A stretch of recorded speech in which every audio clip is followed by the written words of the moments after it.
Hi, my name is Brianna Lopez, and today I'll be giving an informative speech. The only motive that there ever was to completely control a person I found physically attractive and keep them with me as long as possible, even if it meant just keeping a part of them. This was quoted by Jeffrey Dahmer. Most of you have probably heard of his name, and some of you have probably heard some of the stories of his victims' gruesome deaths, sexual assaults, and some who are unfortunately his meal for the day. Today I would like to inform you guys about the case of Jeffrey Dahmer and some of the crimes he has committed. We will talk about how Dahmer's curiosity began during his high school years, how he had a specific killing method, and some of his victims' unfortunate deaths. Dahmer seemed to have a rough time during his high school year. He didn't really have any friends, let alone anyone to call his best friend. All he really did was collect roadkill. According to J. Arturo Silva, MD, the case of Jeffrey Dahmer's sexual serial homicide from a neuropsychiatric development perspective, written in November 2002, Dahmer had a well-developed interest in dead animals and dissolving them in acid. Dahmer's father was a chemist, which really grew Dahmer's fascination and knowledge on the subject. Silva says that Dahmer's psychopathology likely worsened when Dahmer was 18 and his parents first got divorced. Before talking about Dahmer's actual crimes, we should talk about how he pursued his victims.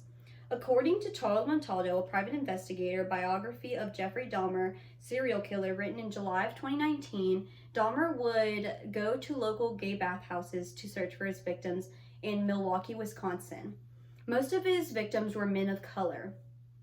At these bars, he would pay for men's drinks and invite them over to his apartment to take nude photographs and say that it was only for company, that no sexual activity was necessary.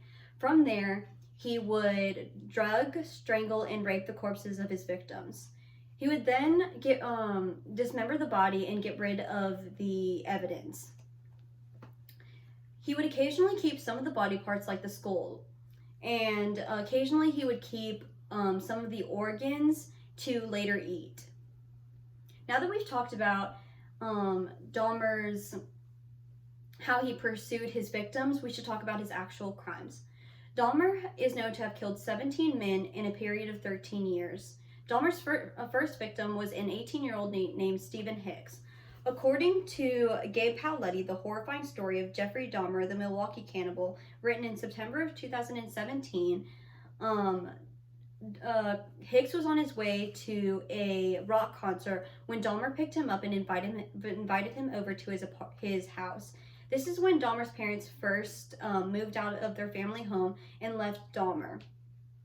Hicks agreed to come over, and after a while of drinking and talking, Hicks was ready to leave. Dahmer wasn't really too pleased by this because he began to believe that he made a friend. This led Dahmer to hit Hicks across the head with a 10-pound dumbbell and strangle him.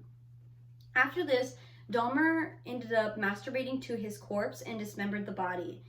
He then buried the body in his backyard, which later led to him digging the body back up and getting rid of the evidence in the woods in his backyard. Dahmer's 13th victim almost got him caught. This was a 14-year-old boy named Conorak.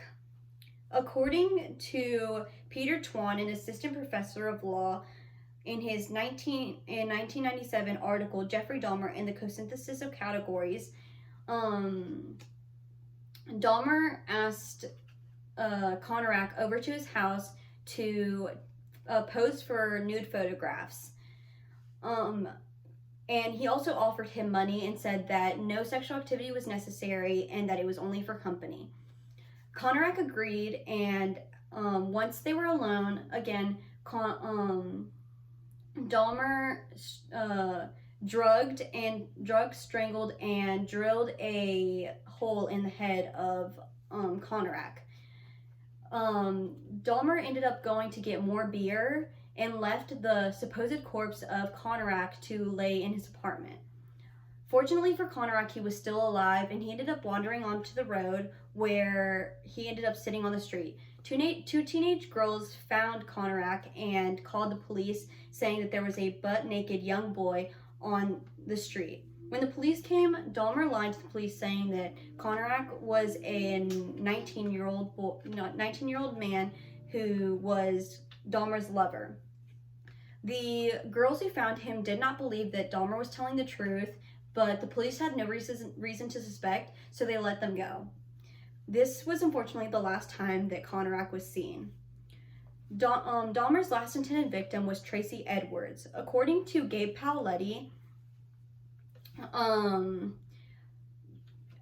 Edwards says that Dahmer tried to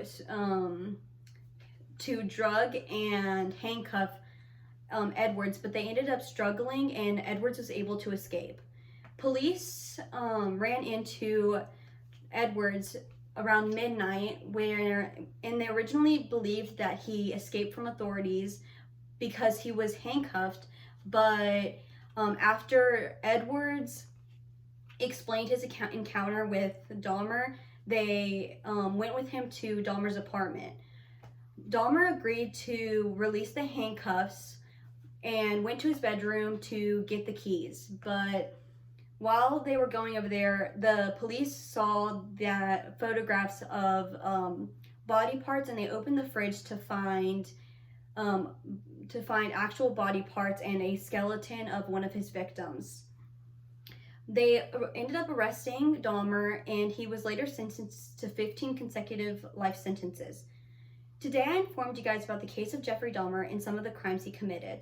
Dahmer began his curiosity during his high school years. He had a specific killing method, and we also talked about some of his victims. Ultimately, Dahmer was serving his sentence when he was then killed by an inmate known as Christopher Scarver.